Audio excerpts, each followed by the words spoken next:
We are on a mission to save and revitalize independent pharmacy. On the Catalyst Pharmacy podcast, you'll get actionable business advice. Hear stories from industry leaders. And share a laugh or two with us. Fuel your passion for pharmacy. One conversation at a time. 4, 3, 2, 1. Ignition.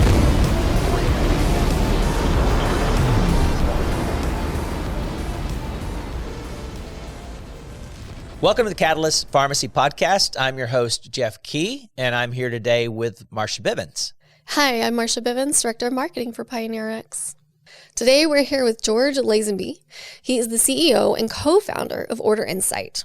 George, welcome. Hey there. Didn't know where we might find you today. Well, I'm in my office actually in Nashville. In Nashville, all right. Yeah. Didn't know if we would find you with a big window and a mountain or something behind you, or I would love it, but not today. not today. So welcome. Thank you. It's been super excited for this one to get a chance to talk to you. Are you guys in Texas today? We are. Mhm. Matter of fact, we just got back from Big Montana. Sky. So Oh wow. we were in Big Sky for a vacation and then a weekend with PioneerRx. So it was nice. Cool. It was cold. The first part of the trip was cold and lots of snow, and the second part was a little warmer and less snow. Yeah, skiing Yeah. when it says 1 degrees outside is not recommended.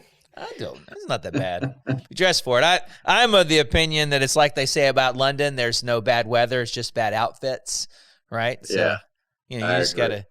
gotta dress accordingly, and you're fine. Oh no, my boys had layers on and they still said it was way too cold. Yeah. It was 14 degrees here last Friday, and I run trails in the morning at 5, so it's cold. Oh wow. And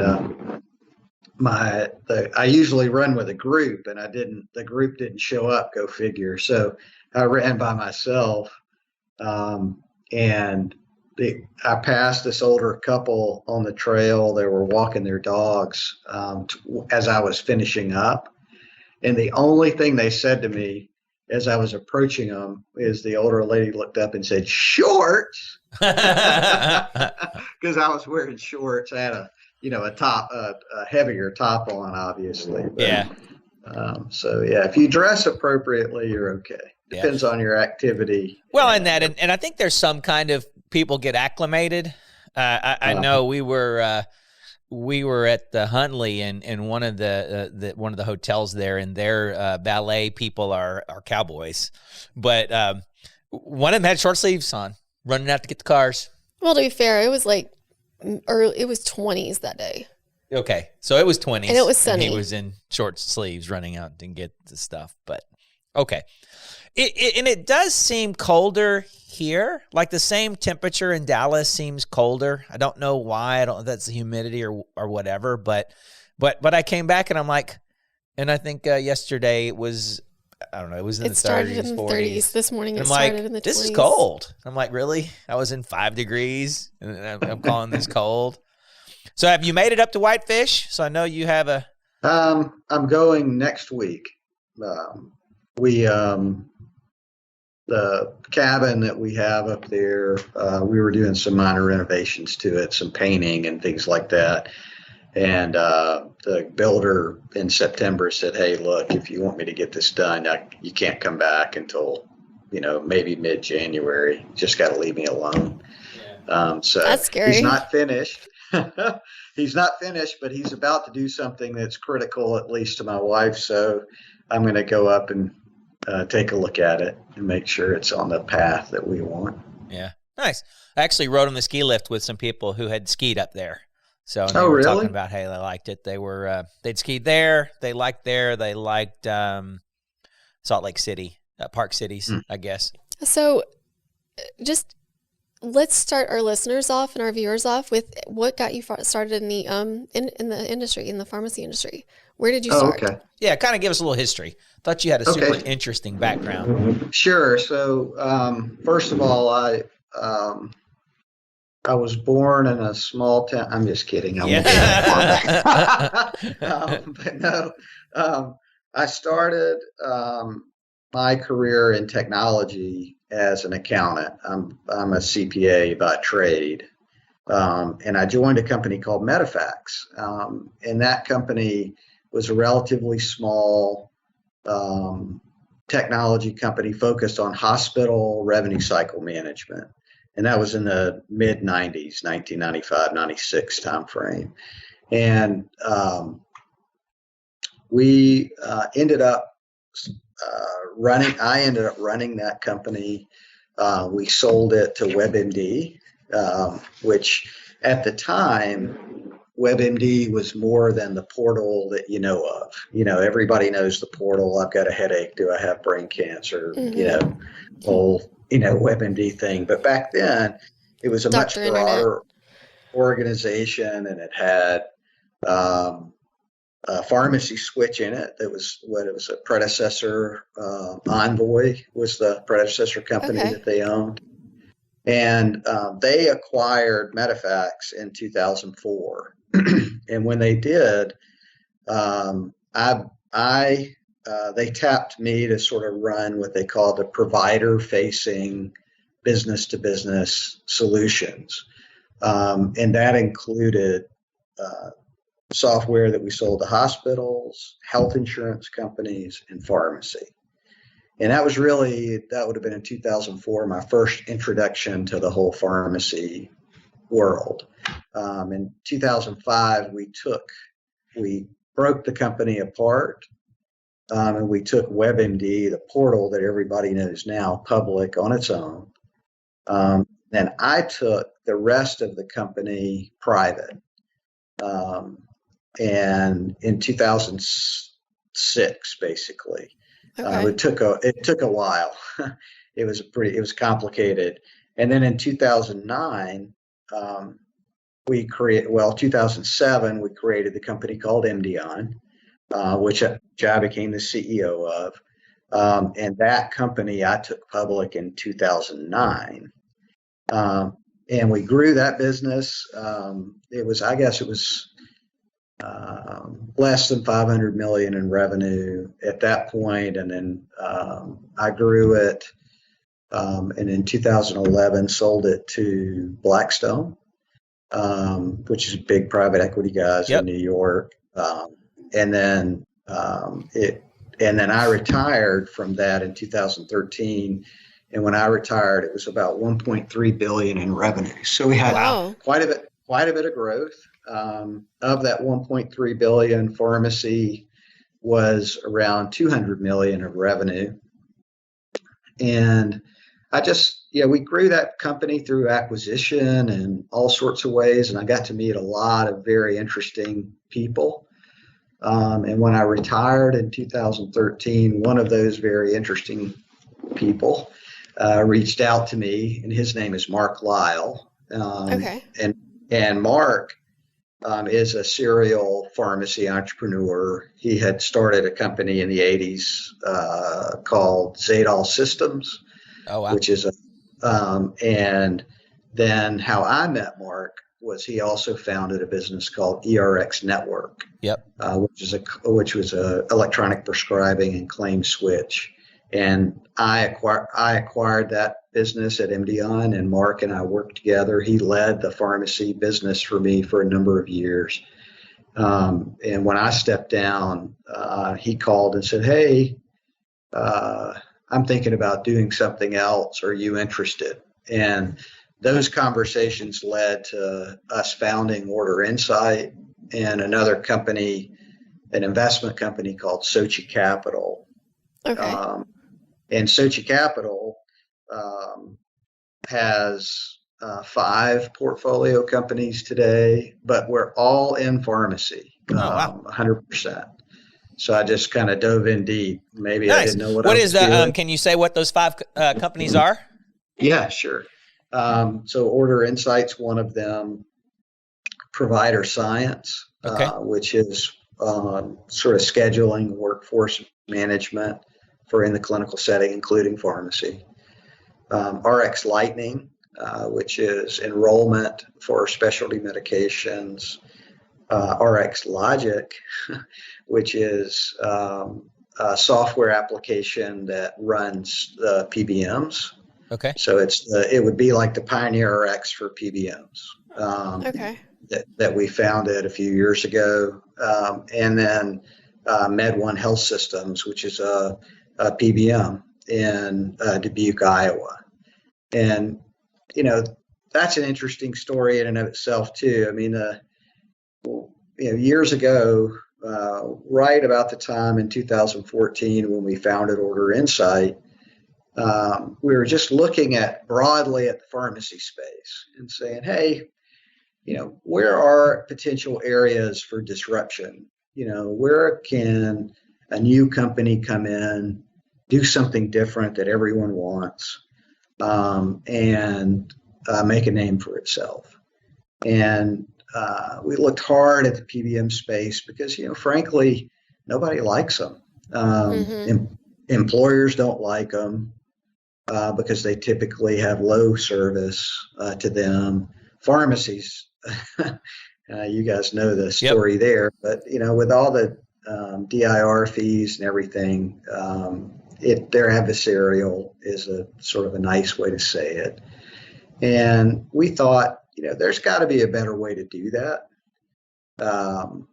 And we talked about it, and finally realized that the only way to understand that market better, to see if there's an opportunity to innovate, is to get in a fight. So we partnered with the Hardig family in Iowa, who owns a small chain of, I think, 30-ish stores. And they had started a PBM years ago to protect their own pharmacies from the big guys coming in and kicking them out of networks. Right. And it hadn't really grown. So we met with the Hardig family and partnered with them to take MedOne forward. And, it's been a huge learning experience. There's a lot that goes on in that market. But yeah, so is that a Part D plan, or is it just a regular PBM? No, only commercial, self-funded commercial employers. And, it's probably, it got its start with the small employers, and really I hate to use the word transparent model because it's been abused so much, but our objective with our company is to pay pharmacies fairly, and not play games with the spread pricing that PBMs do. So, we report to our employer customer exactly what we pay to the pharmacy, and we don't, claw back. We don't do all those things. And then, and we have, our focus is to develop clinical services that help help employers better manage their pharmacy spend without gouging the pharmacy is the easy way. Right. Huh. How is that? That's in a single state? No, we have customers all over the U.S. now, but they're headquartered in Dubuque, Iowa. How is that growing rapidly, or I don't know that I've heard about it. Yeah, it's growing, I would say, deliberately. I mean, one of the things that I learned at all my years at MDI and buying companies and growing fast is that sometimes you can outpunt your coverage. And one of the, at this stage of my life and my career, what I'm really focused on is being innovative and highly focused on our customer. And so we're not gonna sacrifice those two things for growth. And because we own these companies or are invested with the founders in these companies, we don't have any external force telling us you got to grow. Right. Like when I was a public company or when I was private equity backed. I don't have anybody beating on me to do that. So we're just going to choose to stay our course and focus on our customers and try to grow our businesses that way. And we'll see, So what else is coming up with OrderInsite or with just the books? Are y'all looking at doing any more projects or expanding? Yeah, we are. One of the areas that we're highly focused on right now is the opioid dispensing and monitoring. Okay. And we've developed a product we call Guardian because it uses digital surveillance to help protect the pharmacy, and it focuses in areas like suspicious order monitoring. What we saw in the industry is that the DEA requires suppliers and manufacturers to have solutions for suspicious order management. Right. But no one's really the pharmacy's advocate. And it's complicated. You got to bring the pharmacy into the dialogue instead of just cut them off or the DEA just show up. But if you guys know, what we hear from our customers anyway is that the pharmacies, the margin pressure they're under and the amount of work they have to do, it's very, very difficult for them to focus on other areas of the business. And this is a very important area. And so let's just use technology to monitor what's going on and provide you alerts. Right. When we see something that looks like diversion or we see something that's suspicious, we can proactively step in with the technology and stop an order from happening so that you don't get cut off with your supplier, or highlight an area of concern for a compliance person to look at. But, as you can imagine, Jeff, I mean, no human can look across even 10 store chain. Right. Monitor all of the prescription activity effectively. So let's just do it with technology. So you're monitoring not only purchases, but you're monitoring dispensing. Yeah, everything. Everything. And, we worked, not to be disparaging of our government, but the DEA really doesn't provide a lot of guidance to pharmacies on what they need to be looking at. They basically, their point of view is, hey, you should know your customer. Right. And you should know whether something's inappropriate or not, but I'm not going to give you any guideposts. So, so we went out and hired a bunch of DEA, ex-DEA guys and experts and said, how do you look at pharmacies? Right. When you used to go in as a police force or whatever, how did you look at them? What were you looking for? And based on those, all those interactions, we created analytics. And so is this something that you'd start working with the DEA to return that data to the DEA to help slow down the opioid crisis, or? Well, not really. And the reason for that is the DEA takes an interesting perspective. Their goal in life is to catch bad guys. Right. And that's what they're focused on. And their view, at least today, is that if we work too closely with you, your customer is the pharmacy. And in a weird way, you might teach them how to avoid me catching the bad guy. I could see that. Yeah. So what we have to do is say, okay, we're pharmacy's advocate in all of this. And as pharmacy's advocate, who should we be working with? And we're beginning to work with some of the suppliers also, and really for the purposes of stopping the interruption in the supply chain. Because, if you cross a threshold with a supplier from ordering, the supplier cuts the pharmacy off. Right. And then they have to go through this manual process of calling their sales rep and saying, hey, why'd you cut me off? And the sales rep says, well, it's, suspicious orders, and I'm going to give you all this information. And it takes a while, but in the meantime, that pharmacy is not servicing its customers. Right. So what we're trying to do is get on the same page with our pharmacies and their suppliers and say, what data supplier do you need? You're setting these thresholds, but your method of doing it doesn't take into account changes in the business for the pharmacy. Yep. What if two pharmacies, what if a Walgreens and a CVS shut down in the town that this independent pharmacy's in, their volume is going to go way up. And so you're immediately going to cut them off. Yep. Well, if we can show you that the number of patients has increased by 40% and the number of prescribers have increased by 40%, then it's logical that their volume would also increase.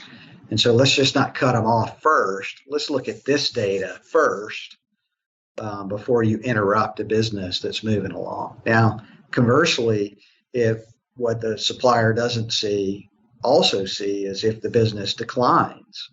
And so, if a store's ordering 1,000 pills a month every month, but they have half the patients they had 6 months ago, right? Then the supplier wouldn't know any different, but they're supplying a fraudulent activity if they're continuing to order at the same levels. Yep.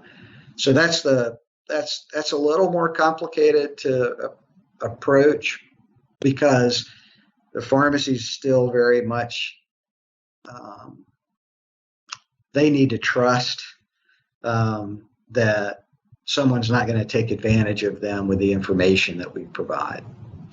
And so a lot of the work that I'm trying to do at this point anyway is get both sides comfortable with how it could be better and work differently.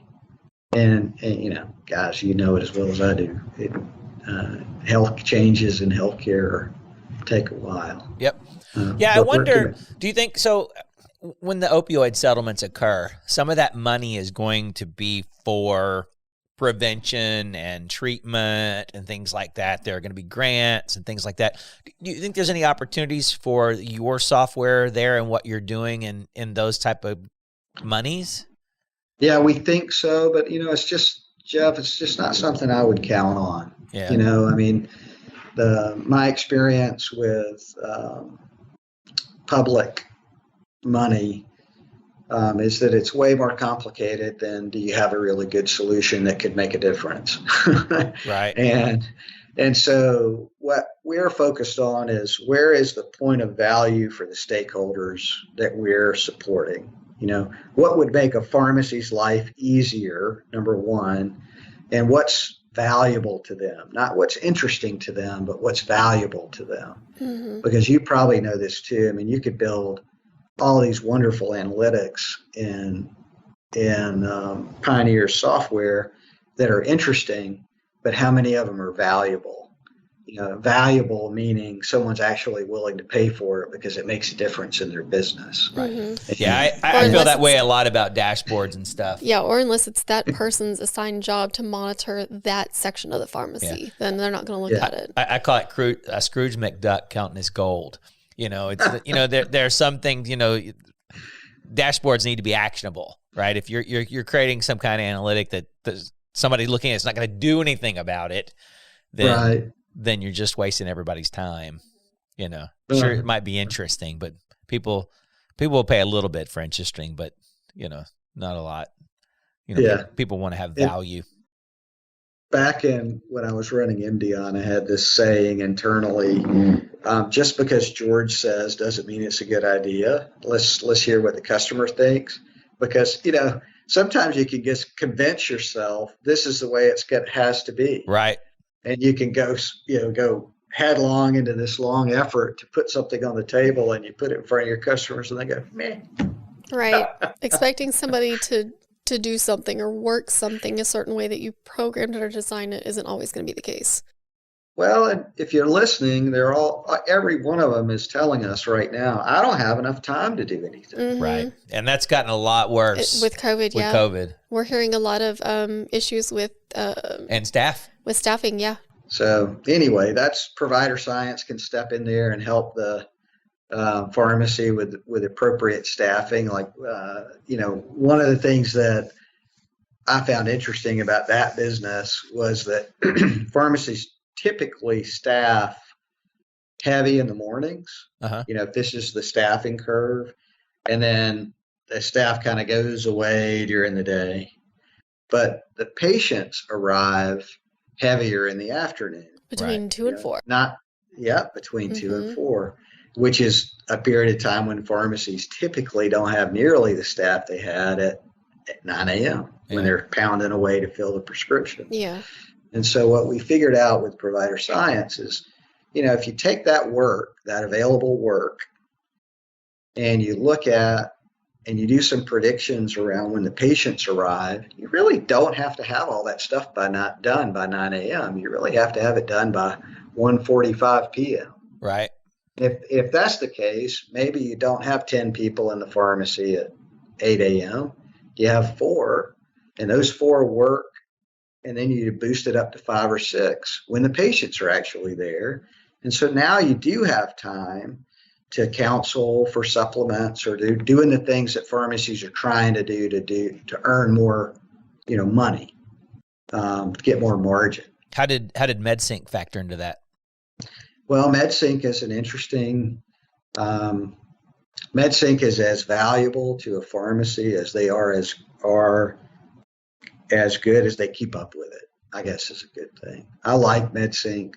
I personally, I'm on some prescription medications myself, and I sync them because of my own convenience. Yep. And the benefit to the pharmacy. Well, and that kind of model, that group in the mornings working on scripts that are 2 or 3 days from now. So your staffing can vary a little bit more because you don't have that big surge. That's right. Of unexpected medications. Yeah. Well, let's take a little break and move on in and talk a little about just your personal life. You say you had some kids that you taught how to ski, and we have a wife who has some things that she'd like to change in in your house and in your cabin in Whitefish. Yeah. So tell us a little bit about the family. I have 2 kids. My son is 24, my daughter's 22. Okay. And I think they endeavor to be as far away from us as possible. So my daughter's in Los Angeles. Okay. And she's working for a big music company there, which is what she wanted to do when she got out of. She went to college at USC out there. There's not music opportunities in Nashville. There are, but not the ones that are 1,000 miles away from us. I got you. Okay.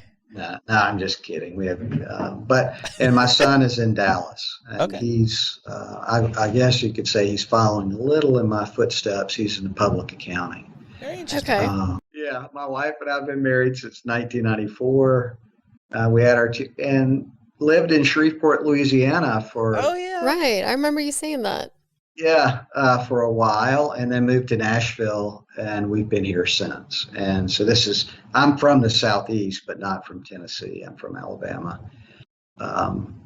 which that was kind of a rough football game if anybody was paying attention last night for us. But, go Dogs, I guess I have to say it. I have a friend who went to Georgia, and he's either drunk right now or hungover from the night before. He has a little to be. of both. For those who don't know, PioneerRx was started in Shreveport, Louisiana, there by the Dixon family. I spent a good portion of my life in that area, so I think that's super interesting. George and I caught up on a lot of interesting things that he was a part of there.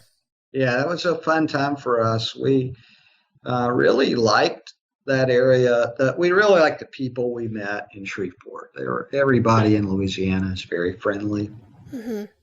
But our families kind of tugged us back to Tennessee. I'm from Alabama. My wife is originally from Memphis. So Nashville was close, but not too close, for drop-ins, pop-ins. Yep. And so we raised our family here, and I've loved it. It's changed a lot. It's just growing it's crazy, the number of counting the cranes downtown. Yeah, it's still like that. It's amazing. And my wife and I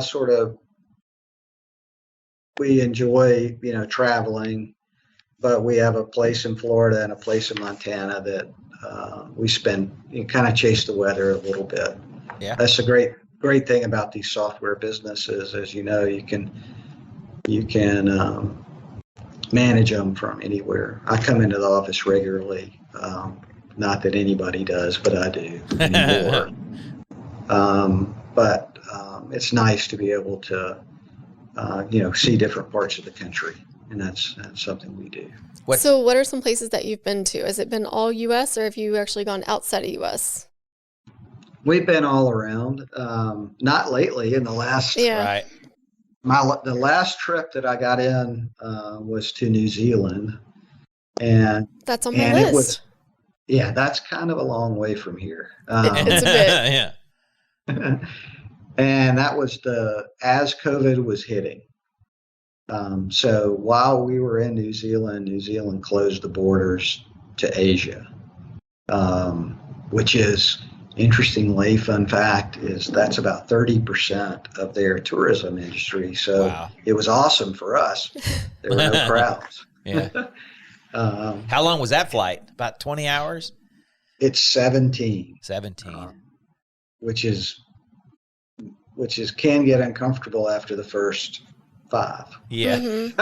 Yeah. Yep. I can't imagine. I think I'd have to be something. So we're having our show this year, what we call it Connect. Matter of fact, we're coining Reconnect because we haven't had it in a couple of years. We're having it in Nashville. So what's some of your favorite things to do in Nashville?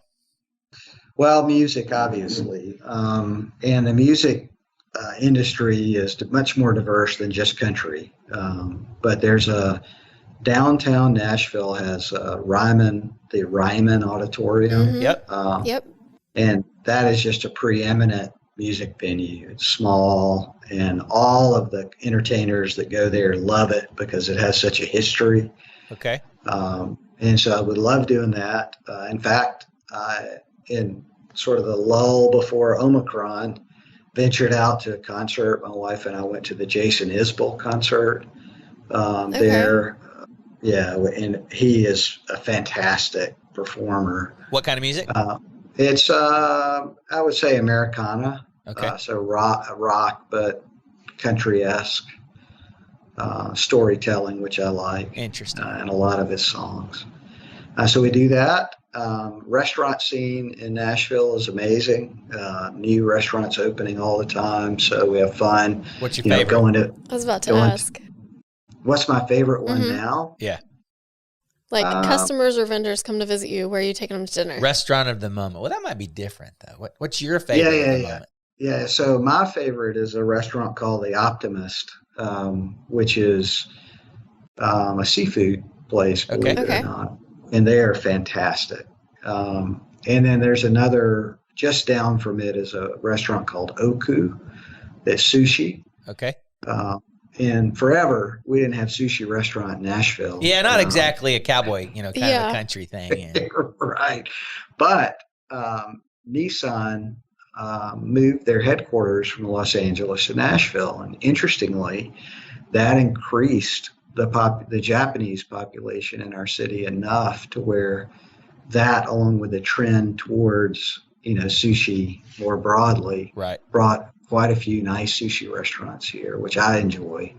So that's a good one. And then if I'm taking a customer out, there's 2 restaurants that I like. Customers kind of like the steak places. Mm-hmm. So there's a steak restaurant on the top of the JW Marriott here called Bourbon Steak. Okay. And it just has spectacular views. That's why I take people there. It's 40 stories high and the floor to ceiling windows. So it's just really, really cool. And then the second one is called Kane Prine. And I always call it Kanye to myself because it's Kayne. Okay. Yep. Mildly dyslexic, so the first time I ever read it, I was like, "What are these? What is that?" But those are the 2 best right now. So you've had and continue a very kind of diverse career in pharmacy. And I know when we were in Montana, one of the things you're talking about is trying to get back in touch with independent pharmacy because you've done a lot of work in the chain space.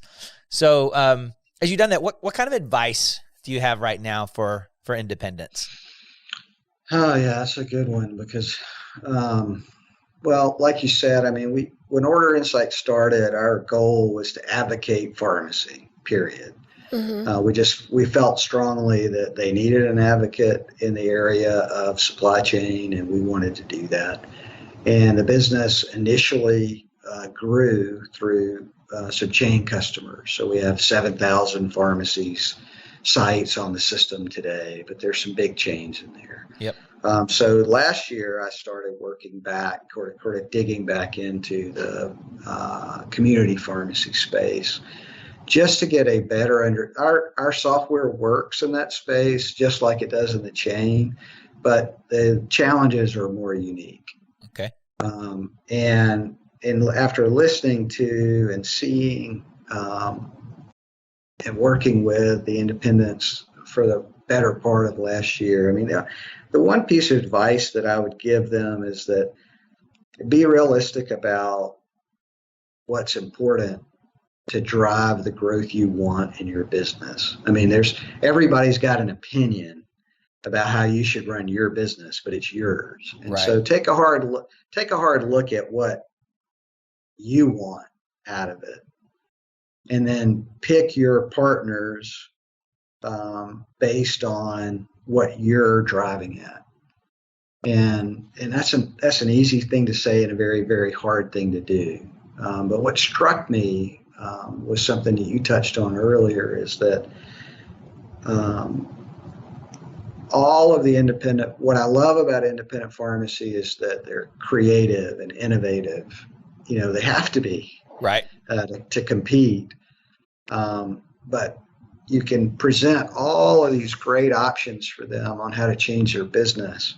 But if they're unwilling to make the leap and step away from the back of the counter only, it's going to be very difficult for them to implement any of it. Right. And again, I don't think there's a magic bullet answer to how they do that.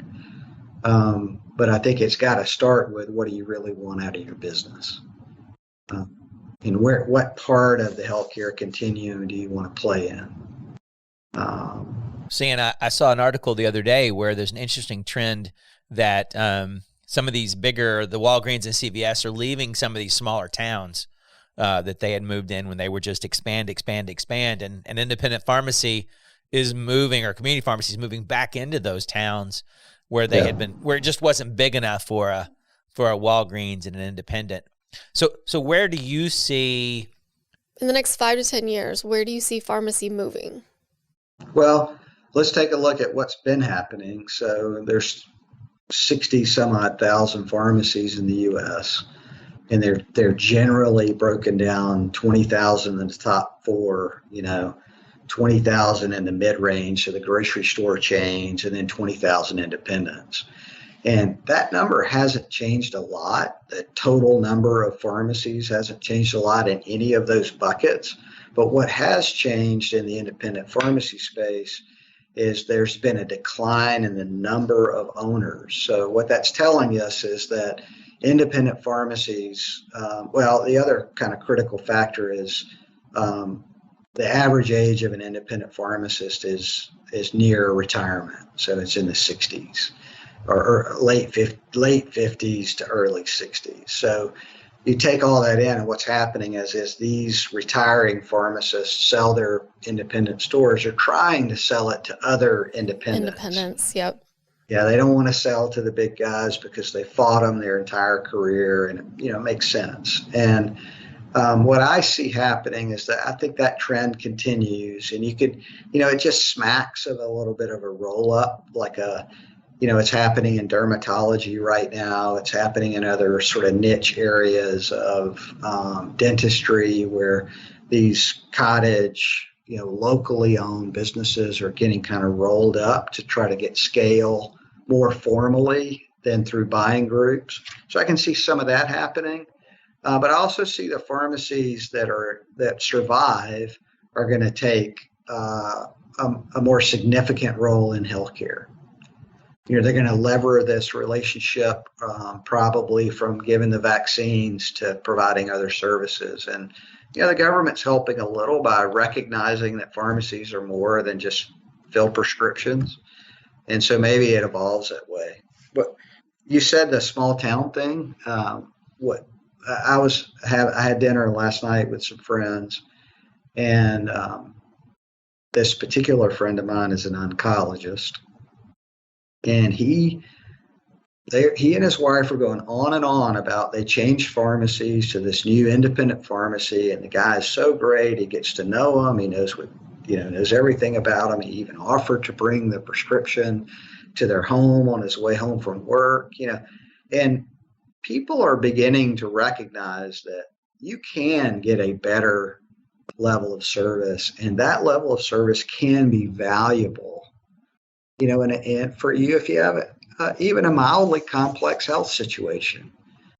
So to the extent that independents can continue to, beat that drum, hey, we're here for you, patient. We're not just here for, to sell you some cosmetics or, a loaf of bread or a gallon of milk. I mean, we're actually want to get to know you and help you get healthier. I think that's going to play out. I really do. One of my things that, or a thought that I've had is that as America spreads out, in the pandemic, when people got a chance to spread out, to leave San Francisco, they didn't leave San Francisco and go to a suburb of San Francisco. They went to Whitefish, Montana. And, so when they decided to spread out, they really spread out.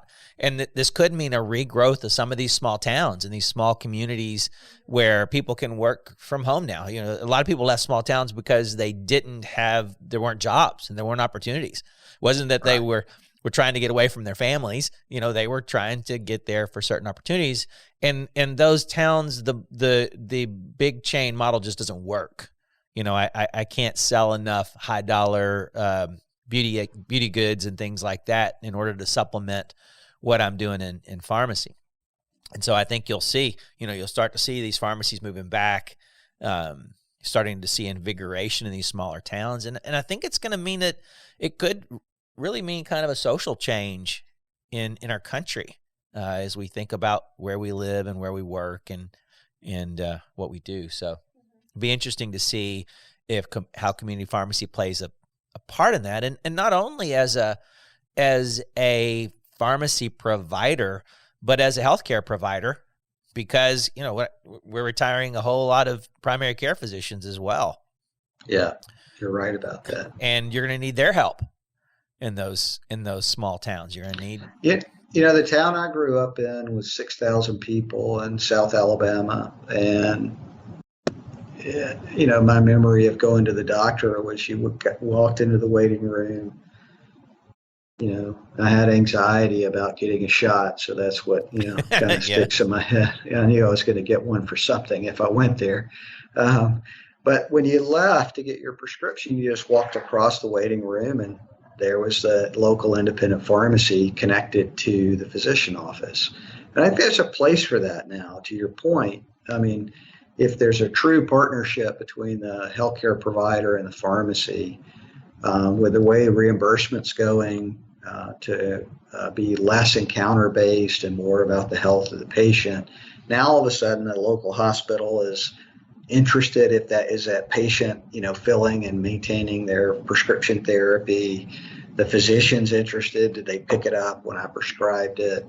And having a continuity there that someone that's going to get to know the patient can actually communicate about is going to be an interesting dynamic. And the technology is certainly there now to do it. It wasn't even 5 years ago, but these guys have made a big difference in how you reach out to people across all demographics. Yep. And going back to what you said about how do you help pharmacists grow?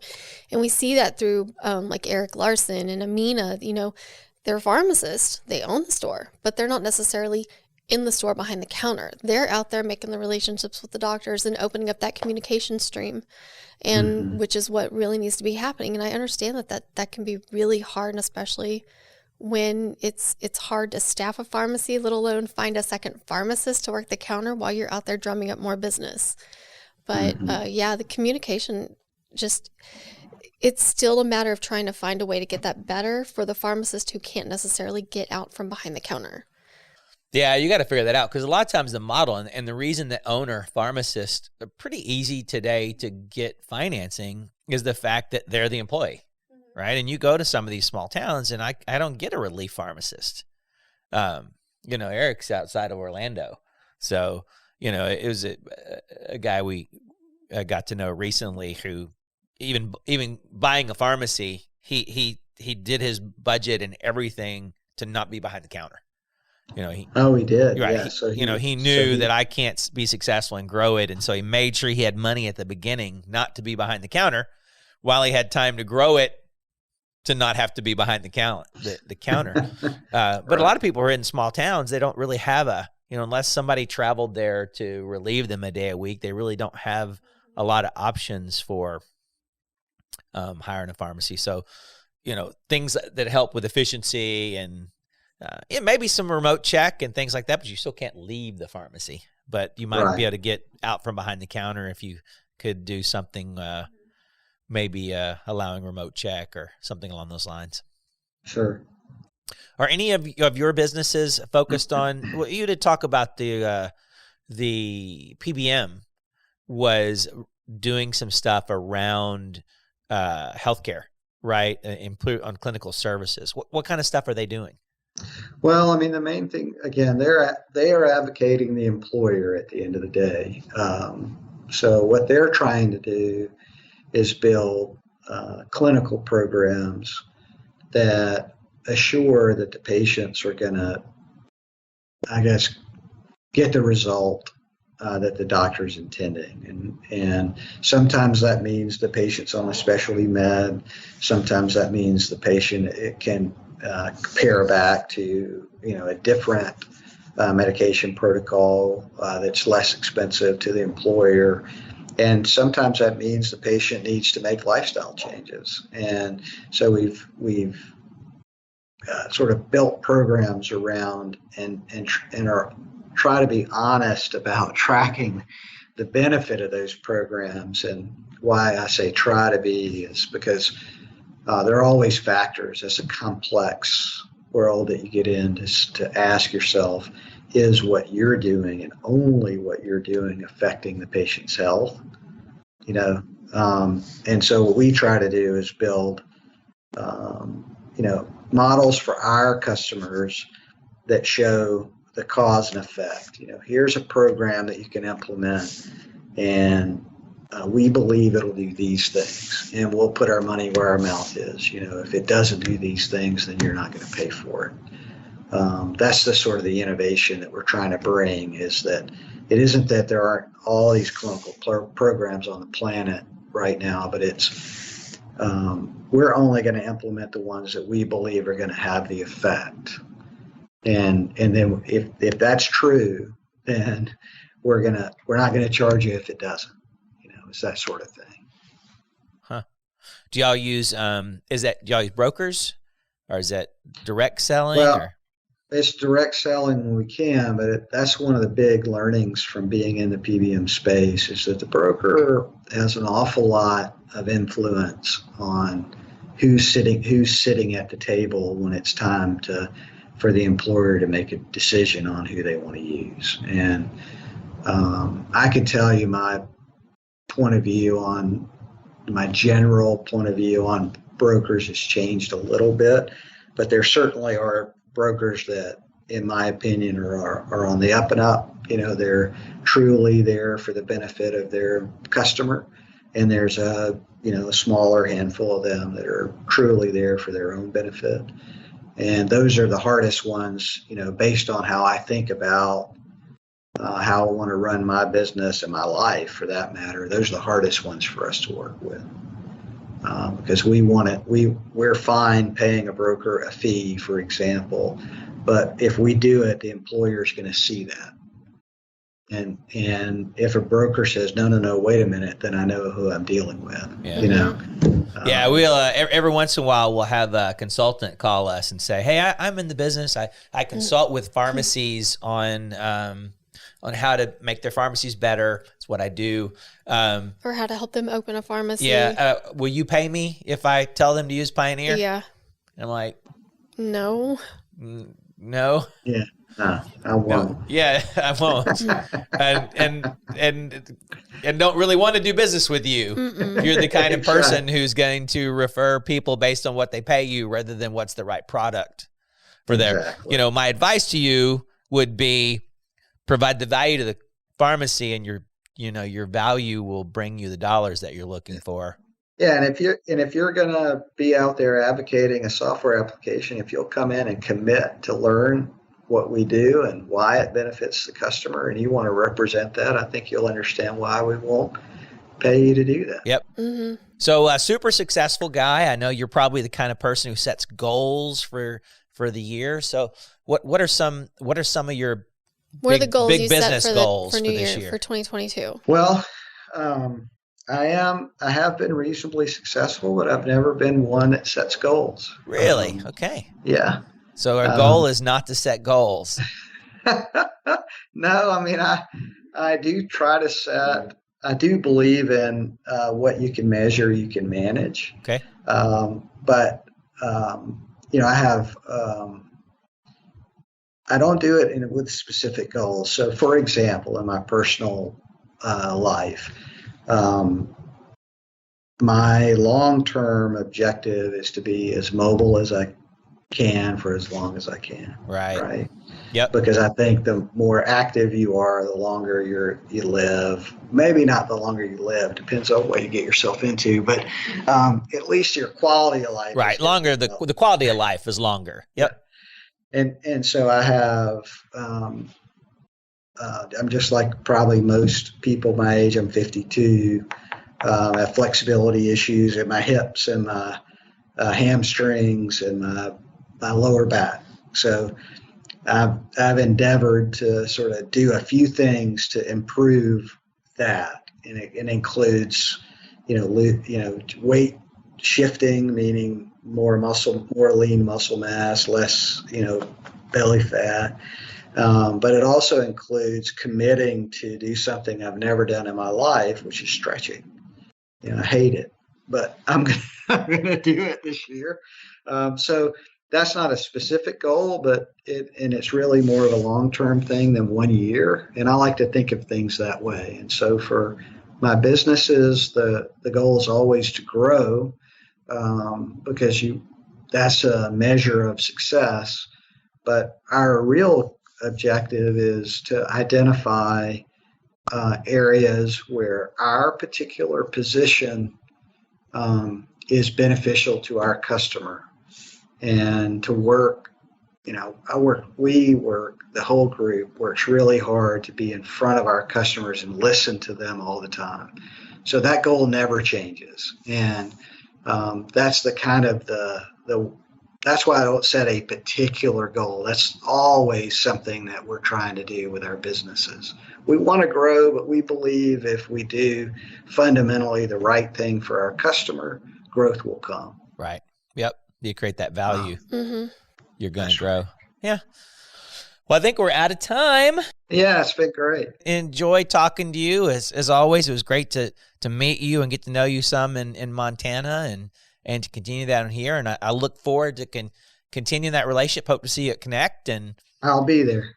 Maybe we'll peel off some time to go to one of those cool restaurants you told us about. So yeah. Oh, I've made a list. So I've already got them on my list. So Madison wrote them down for me, and I'm going to start making reservations. Yep. Yeah, you need to do that right away, unfortunately. All right, George. Thank you. All right. Thank you, George. Thanks, guys. All right. Take care. Thank you for watching the Catalyst Pharmacy Podcast. If you enjoyed today's episode, please like, subscribe, and follow us wherever you get your podcast. Give us a 5-star rating on Apple Podcasts to help us reach more pharmacy professionals like you.